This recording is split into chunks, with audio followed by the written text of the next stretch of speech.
नमस्कार दोस्तों, welcome to CNC Infotech YouTube channel. आज हम वापस से आप लोगों के लिए एक आरएससीआईटी का पेपर लेके आए हैं जिसको हम आपको क्वेश्चन आंसर सॉल्व करवाने वाले हैं। वीडियो को पूरा एंड तक जरूर देखते रहना क्योंकि हमारी ये एक सीरीज़ चल रही है जहाँ पे हम आप लोगों को आपके आने वाले आरएससीआईटी एग्ज़ाम्स की तैयारी करवा रहे हैं। ठीक है, तो ऑलरेडी हमने 3 वीडियोस अपलोड कर दिए हैं। अगर आपने अभी तक भी वो पेपर नहीं देखे हैं जो कि सॉल्व करवाए हैं हमने, तो हमारे चैनल की प्लेलिस्ट सेक्शन में आप जा सकते हैं। वहाँ प्लेलिस्ट मिलेगी आपको पेपर सॉल्व वाली। ठीक है, क्वेश्चन आंसर पेपर सॉल्व वाली प्लेलिस्ट मिलेगी, उसको आपको देख लेना है। उसके अंदर ऑलरेडी 3 वीडियो हमने अपलोड कर दिए हैं, तो वो आपको बहुत फ़ायदेमंद हो सकते हैं। तो चलिए, इस वीडियो के अंदर हम जून 2019 का एक पेपर है जिसको हम सॉल्व करने वाले हैं आरएससीआईटी का। यहाँ पे सामने आप देख भी सकते हैं। चैनल पे नए आए हैं तो चैनल को सब्सक्राइब कर लीजिए और बेल आइकन को प्रेस कर दीजिए। ठीक है, साथ में आप लाइक कमेंट करके हमको सपोर्ट कर सकते हैं। सीएनसी सदा आप लोगों के लिए ऐसा ही अच्छा कंटेंट अपलोड करता रहता है। चलिए, आज इस पेपर को हम सॉल्व कर लेते हैं। तो दोस्तों, यहाँ पे ये हमारे सामने पेपर है। तो चलिए, हम जो है सबसे पहले क्वेश्चन की तरफ बढ़ते हैं। ये हमारे सामने क्वेश्चन आ गया है। अब हम जो है इंग्लिश और हिंदी क्वेश्चन दोनों ही पेपर में होते हैं, तो हम हिंदी क्वेश्चंस को हाईलाइट लेके चलेंगे और इन्हीं को हम जो है सॉल्व करके आप लोगों को बताने वाले हैं। मैं इनको जो है हाईलाइट कर दूंगा, जो भी आंसर्स होंगे उनको मैं हाईलाइट करता हुआ चलूँगा, क्वेश्चन को पढ़ते हुए आपको समझाते हुए चलते जाएंगे। ऑलराइट माय फ्रेंड्स, तो चलिए, तो सबसे पहला यहाँ पे क्वेश्चन है, वो एक रिक्त स्थान है। तो क्या कहता है, लोकप्रिय रूप से ईमेल प्रयोजनों के लिए उपयोग किया जाता है। तो दोस्तों, इसमें क्या जो इम्पोर्टेंट ऑप्शन है किस लिए यूज किया जाता है, तो दोस्तों यहाँ पे इसका राइट आंसर है वो है आपका डी, एमएस आउटलुक लोकप्रिय रूप से ईमेल प्रयोजनों के लिए प्रयोग किया जाता है। डी इसका राइट आंसर हो जाता है। ठीक है, एमएस वर्ड जो कि आपका माइक्रोसॉफ्ट का ऑफिस है एक, ठीक है, सॉफ्टवेयर एप्लीकेशन है। एमएस एक्सेल वो भी नहीं है, तो जो ईमेल के लिए वो आपका एमएस आउटलुक हो जाता है। ऑलराइट माय फ्रेंड्स, चलिए अगला देखते हैं। अगला क्वेश्चन क्या है, तो यहाँ पे हमारे सामने जो दूसरा क्वेश्चन है उसके आंसर्स भी आपको दिख रहे होंगे। ठीक है, ऑलराइट, तो हम ऑप्शंस भी आपको दिख रहे होंगे, तो हम इसको देख लेते हैं। विंडोज़ 10 में सिस्टम रिस्टोर का उपयोग क्या है। तो दोस्तों, दूसरे का जो राइट आंसर है वो है आपका ए। इसको यहाँ पे मैं हाईलाइट कर देता हूँ। खराबी की समस्या शुरू होने से पहले समय में अपने कंप्यूटर को एक बिंदु पर पुनर्स्थापित करने के लिए। ठीक है, तो ये इसका राइट आंसर हो जाता है।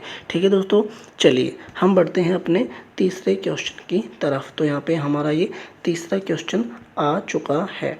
ठीक है, क्वेश्चन देख लेते हैं क्या है। हम कंप्यूटर सिस्टम में कैश मेमोरी का उपयोग क्यों करते हैं। तो तीसरे का राइट आंसर है दोस्तों बी। इसको मैं पहले हाईलाइट कर देता हूँ कि मैंने हाईलाइट कर दिया। इसमें मुख्य मेमोरी की तुलना में कम एक्सेस समय लगता है। ठीक है, तो ये इसका राइट आंसर है। मैं चाहूँगा कि आप इन आंसर्स को एक नोटबुक में लिखते जाइए, इन क्वेश्चन आंसर्स को, या फिर आपको वीडियो को आगे पीछे करके देखना होगा। बेहतर यही होगा कि आप लिख लें, इससे आपका रिवीजन भी हो जाएगा। ठीक है दोस्तों, चलिए हम अगले चौथे क्वेश्चन की तरफ बढ़ते हैं। तो हमारा चौथा क्वेश्चन ये है। ठीक है, यूआरएल का एक वैध उदाहरण है। तो इनमें से कौन सा जो है यूआरएल का एक वैध उदाहरण है, तो आपको सबको दिखाई दे रहा होगा, समझ में भी आ रहा होगा। ये तो हम बी के ऊपर क्लिक कर सकते हैं क्योंकि बी एक यूआरएल है। ठीक है, ये हमारा राइट आंसर हो गया। ठीक है दोस्तों, इसको ध्यान में रखना। ठीक है, हमेशा जो यूआरएल है https/ से शुरू होता है। चलिए, पांचवें क्वेश्चन की तरफ हम बढ़ते हैं। तो पांचवा क्वेश्चन हमारे सामने ये रहा और इसके ऑप्शंस भी आप देख सकते हैं। ठीक है, तो क्वेश्चन पढ़ लेते हैं। एमएस एक्सेल 2010 में बार चार्ट और कॉलम चार्ट के बारे में सबसे उपयुक्त सही विकल्प का चयन करें। तो दोस्तों, इनमें जो पांचवे का जो राइट आंसर है वो है आपका सी। ठीक है, ये सी वाला आपका राइट आंसर है। ठीक है, ये वाला। ठीक है, डाटा मानों का बार चार्ट में शैक्षिक लाखों में दर्शाया जाता है, जबकि कॉलम चार्ट का डाटा मानों को ऊर्ध्वाधर सलाखों में दर्शाया जाता है। ठीक है दोस्तों, तो ये हमारा इसका राइट आंसर हो जाता है। चलिए, पांचवें क्वेश्चन की तरफ हम बढ़ते हैं। तो ये हमारा पांचवा क्वेश्चन आप लोगों के सामने है। क्वेश्चन क्या कहता है, एक रिक्त स्थान है का उपयोग दो स्थानों के बीच का रास्ता खोजने के लिए किया जाता है। तो दोस्तों जो छठा है, इस छठवें का राइट आंसर आपको पता चल गया होगा, ये है आपका गूगल मैप। ठीक है, तो बी वाला इसका राइट आंसर हो जाता है। ठीक है, गूगल मैप की का उपयोग करके दो स्थानों के बीच का रास्ता खोजा जा सकता है या दूरी पता लगाई जा सकती है। ठीक है मेरे फ्रेंड्स, चलिए अगला देख लेते हैं। तो ये हमारे सामने आ गया है 7वां क्वेश्चन। HTTPS/ अक्षर एस का अर्थ क्या है। तो इसमें जो HTTPS URL के सबसे पहले होता है, तो 7वें में यहाँ पे एस का क्या मतलब है। तो दोस्तों इसका मतलब होता है सिक्योर। ठीक है, तो डी इसका राइट आंसर हो जाता है। ठीक है, सिक्योर इसका मतलब होता है HTTPS का एस का मतलब सिक्योर होता है HTTPS में। ऑल राइट माय फ्रेंड्स, चलिए 8वां देख लेते हैं। तो 8वां हमारे सामने क्वेश्चन है, MS पावर पॉइंट में स्मार्ट आर्ट ग्राफिक किस में उपलब्ध होता है। तो 8वें का जो राइट आंसर है माय फ्रेंड्स वो है इनसाइट टैब में।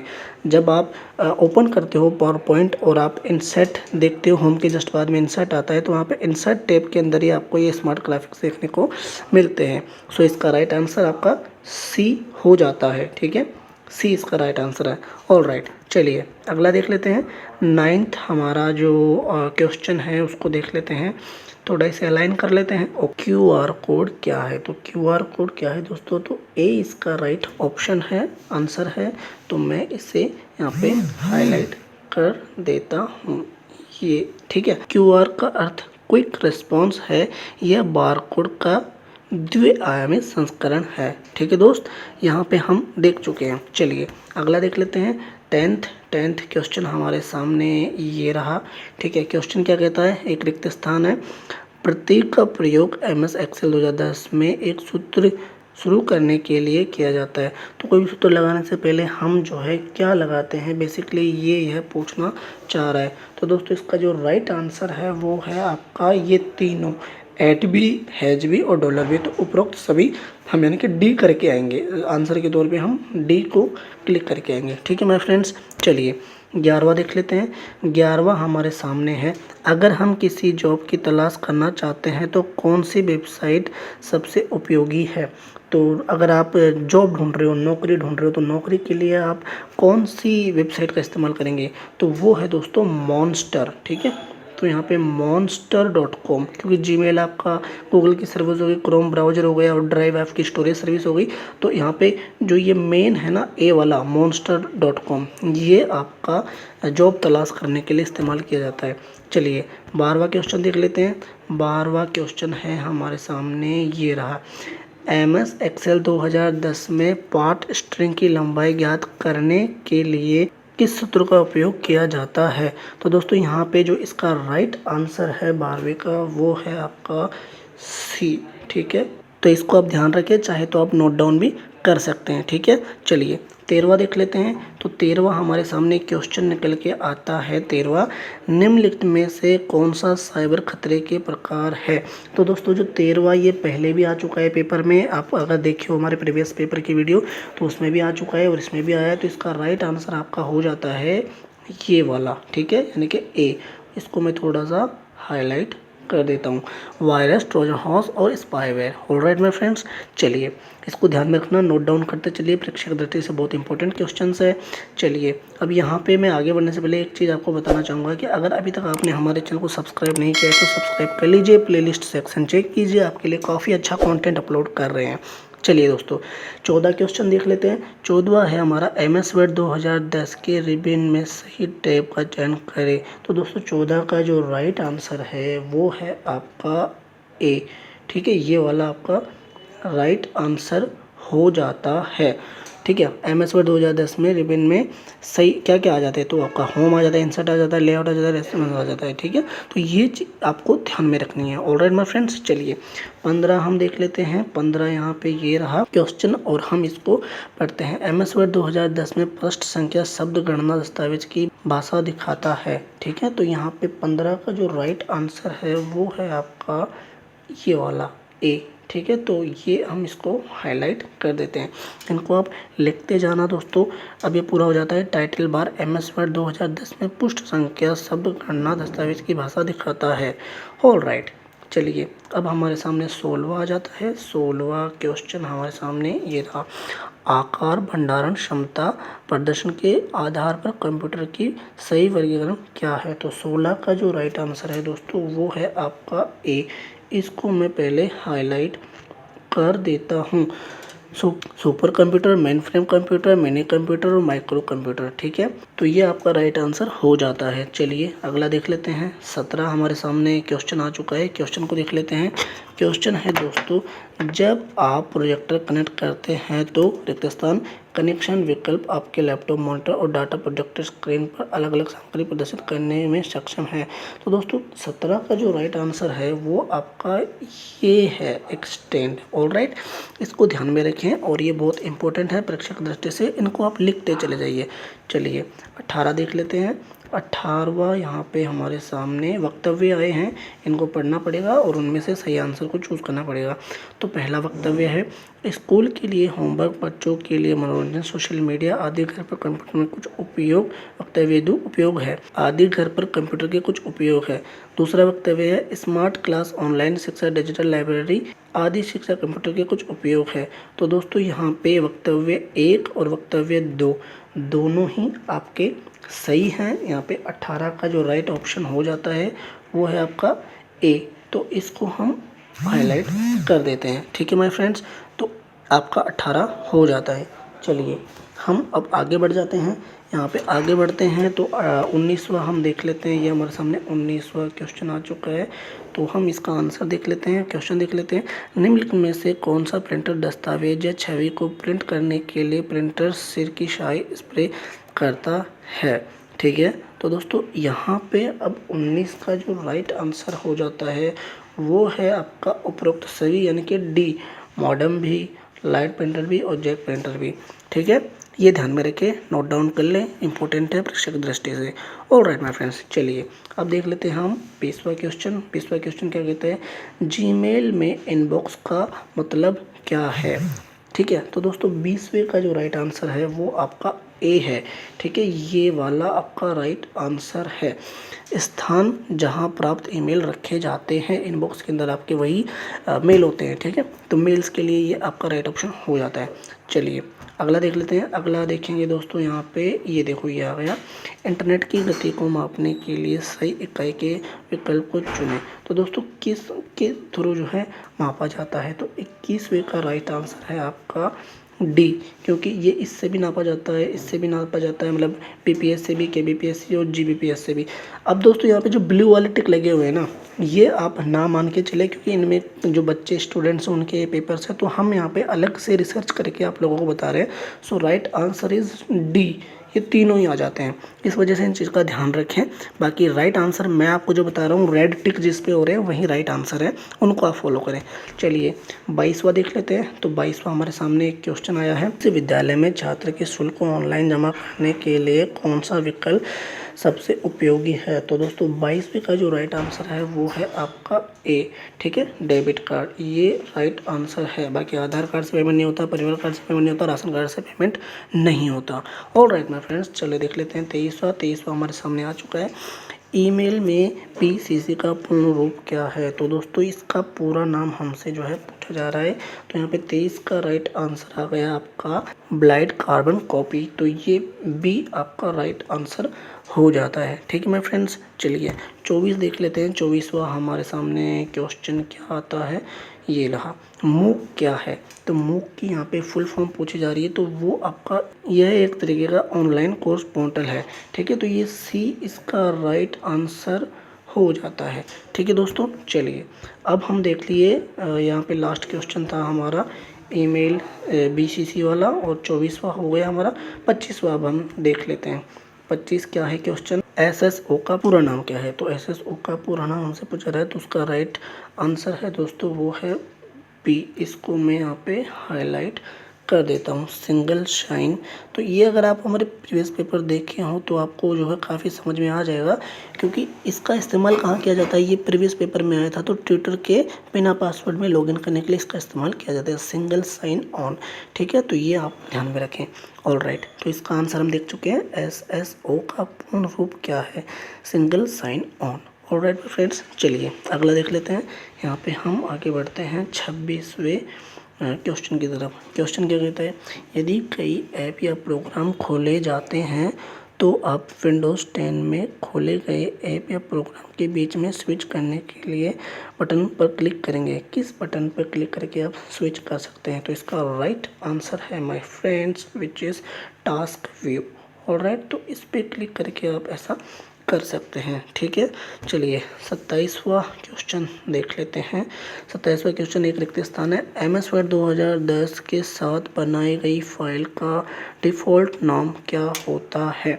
तो जो MS वर्ड में हम डायरेक्ट फाइल बनाते हैं उसका डिफ़ॉल्ट नाम क्या है? तो इसका डिफ़ॉल्ट नाम डॉक्यूमेंट फर्स्ट हो जाता है। तो चलिए दोस्तों 27वां क्वेश्चन देख लेते हैं। MS वर्ड 2010 के साथ बनाई गई फाइल का डिफ़ॉल्ट नेम क्या होता है? तो 27 का जो राइट आंसर है दोस्तों वो है आपका C। ठीक है, मैं इसे यहाँ पे हाईलाइट कर चुका हूँ, नोट डाउन करते चलिएगा my friends, I request you. चलिए अब देख लेते हैं यहाँ पे हमारा 28वां क्या कहता है, कंप्यूटर सिस्टम में डाटा क्या है? ठीक है, तो यहाँ पे 28 का जो राइट आंसर है वो है आपका C। इसको मैं हाईलाइट कर देता हूँ। इसमें टेक्स्ट, नंबर, इमेजेस, साउंड जैसे कच्चे और अनप्रोसेस्ड तथ्य शामिल है। ऑलराइट माय फ्रेंड्स, चलिए अगला देख लेते हैं। 29वां हम देखते हैं, निम्नलिखित में से कौन ऑपरेटिंग सिस्टम का उदाहरण नहीं है? ठीक है, तो इनमें से ऑपरेटिंग सिस्टम का उदाहरण क्या नहीं है? ये तो बड़ा कॉमन सा क्वेश्चन है, आपको आना चाहिए। 29वें का राइट ऑप्शन है आपका GPS। ठीक है, ये ऑपरेटिंग सिस्टम का उदाहरण नहीं है, बाकी विंडोज़, एंड्रॉइड, लिनक्स ये सब आपके ऑपरेटिंग सिस्टम के उदाहरण हैं। चलिए अगला देख लेते हैं। 30वां क्वेश्चन देखते हैं। 30 क्वेश्चन हमसे क्या कहता है, 30वां क्वेश्चन हमसे कहता है, MS पावरपॉइंट 2010 में प्रेजेंटेशन की पहली स्लाइड से शुरू करने के लिए किस शॉर्टकट कुंजी का उपयोग किया जाता है? ठीक है, तो यहाँ पे 30 का जो राइट आंसर है माय फ्रेंड्स वो है आपका D, F5 का इस्तेमाल किया जाता है। ऑल राइट, चलिए देख लेते हैं अगला क्वेश्चन। यहाँ पे हमारे सामने आ चुका है 31वां क्वेश्चन, DPI पूर्ण रूप क्या है? DPI का पूरा नाम क्या है? तो ये है आपका A वाला ऑप्शन। यहाँ पे हम इसको क्लिक कर लेते हैं, डॉट्स प्रति इंच, A इसका राइट आंसर हो जाता है। अगला देख लेते हैं 32वां देख लेते हैं। 32वां क्वेश्चन क्या कहता है, निम्नलिखित में से मोबाइल वॉलेट के सही उपकरणों का चयन करें। तो 32 का जो दोस्तों राइट आंसर है वो है आपका C। ठीक है, यहाँ पे मैं इसको हाईलाइट कर देता हूँ, पेटीएम, फ्रीचार्ज और फ़ोनपे निम्नलिखित पैसे मोबाइल वॉलेट के सही उदाहरण है। तो यही आपके वॉलेट के उदाहरण है, पेटीएम, फ्रीचार्ज और फ़ोनपे। इसके अलावा ये सब बाकी के नहीं है, बाकी सारी चीज़ें अलग है। गूगल ड्राइव अलग चीज़ होती है, डेबिट कार्ड अलग चीज़, फिजिकल चीज़ होती है। ठीक है, OTP, पासवर्ड वगैरह अलग चीज़ होती है। ऑल राइट, चलिए अगला देख लेते हैं 33वां क्वेश्चन, निम्नलिखित में से कौन सबसे मजबूत पासवर्ड का उदाहरण है? तो इनमें से सबसे स्ट्रॉन्ग पासवर्ड का एक एग्जाम्पल क्या होना चाहिए? 33वां है, तो इसका राइट आंसर है माय फ्रेंड्स ये। इस टाइप का अगर आप बनाते हो जिसमें नंबर भी होते हैं, एक कैपिटल होता है, स्मॉल लेटर होते हैं, 8 होते हैं, फिर स्मॉल लेटर होते हैं, कैपिटल लेटर होते हैं, तो ये एक स्ट्रॉन्ग पासवर्ड होता है। ठीक है, ऐसे पासवर्ड आपको भी बनाने चाहिए। राइट, A इसका राइट आंसर हो जाता है। चलिए अगला देख लेते हैं। यहाँ पे हमारे सामने आया है 34वां क्वेश्चन, रिक्त स्थान है, पोर्टल का उपयोग रेलवे सेवाओं के लिए किया जाता है। तो 34 का जो राइट आंसर है वो है आपका IRCTC। मैं इसको हाईलाइट कर देता हूँ। यहाँ पे पहले इस क्वेश्चन को अलाइन कर लेते हैं और यहाँ पे IRCTC यानी कि B इसका राइट आंसर हो जाता है। 34 का राइट आंसर B हो गया। irctc.com पोर्टल का उपयोग रेलवे सेवाओं के लिए किया जाता है। लास्ट एंड फाइनल क्वेश्चन देखते हैं दोस्तों, वो है हमारा 35वां क्वेश्चन, रिक्त स्थानीय फाइल एक्सटेंशन वाली फाइल को जीमेल का उपयोग करके नहीं भेजा जा सकता है। तो 35 का जो राइट आंसर है दोस्तों वो है आपका D, .exe का इस्तेमाल करके नहीं भेजा सकता। .exe फाइल एक्सटेंशन का वाली फाइल को जीमेल का उपयोग करके नहीं भेजा जा सकता है। ठीक है दोस्तों, तो इस तरीके से हम आप लोगों को ये क्वेश्चन पेपर सॉल्व करवा रहे हैं जो कि आपके RSET एग्ज़ाम के लिए बहुत ही ज़्यादा इंपॉर्टेंट है। ये आपको अगर देखते रहना है तो आप हमारे चैनल को सब्सक्राइब कर लीजिए। प्लेलिस्ट सेक्शन के अंदर ऑलरेडी हमने जो पेपर्स बना दिए हैं वीडियोज़ के फॉर्म में, उनको आप देख सकते हैं और आप हमें सपोर्ट कर सकते हैं लाइक कमेंट करके और हमारे चैनल को सब्सक्राइब करके। अगर आपकी कोई भी क्वेरी है, सलाह सुझाव है तो कमेंट करके बताएं या फिर आप हमें मेल कर सकते हैं। मेल आपको हमारे अबाउट सेक्शन में मिल जाएगी। वीडियो को यहाँ तक देख लिया है तो प्लीज़ लाइक और कमेंट जरूर कर दें, चैनल को सब्सक्राइब कर लें और प्लेलिस्ट को एक बार जरूर से चेक कर लें। डिस्क्रिप्शन में भी सारे लिंक आपको मिल जाएंगे। Thanks lot for watching guys, bye bye, take care.